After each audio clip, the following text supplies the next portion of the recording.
Midsayap Cotabato may kaugnayan naman sa eleksyon at regulasyon ng COMELEC. Nagiging kaagapay ng opisina ang Department of Environment and Natural Resources o DENR sa bayan naman ng Midsayap Cotabato. Nakapanayam ng 101 Balita ngayon na si DENR Chief sa bayan ng Midsayap, Senro Ambolo Batugan, kung ano ang mga inisyatibo nito. May kaugnayan naman sa pinalabas ng COMELEC na ang DENR umano ang siyang babaklas ng lahat ng mga election paraphernalia kung ito ay ikakabit sa mga punong kahoy at mga halaman sa paligid at hindi inilalagay sa official poster area. Ayon sa kanya, inumpisahan na rin ng kanyang opisina ang information and dissemination sa radio at TV para ipagbigay alam ang kanilang obligasyon sakaling may mga gagawa sa mga ito, magagawa sa mga tao ng mga politiko na magkabit ng kanilang mga poster sa punong kahoy.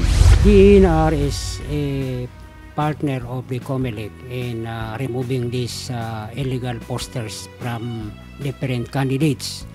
So DENR ang in charge doon sa pagbaklas ng mga posters sa mga candidates doon sa ikakabit sa mga puno which is not designated as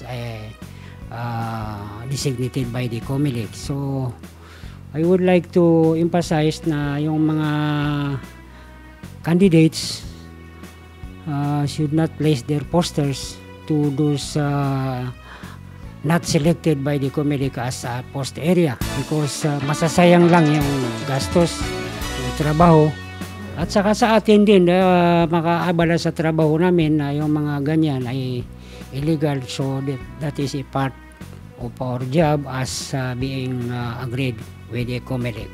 So aalisin namin yan and, because wala pa yung election period sa March 25 for the local, we are now disseminating the information na wag na lang ilagay doon sa hindi dapat.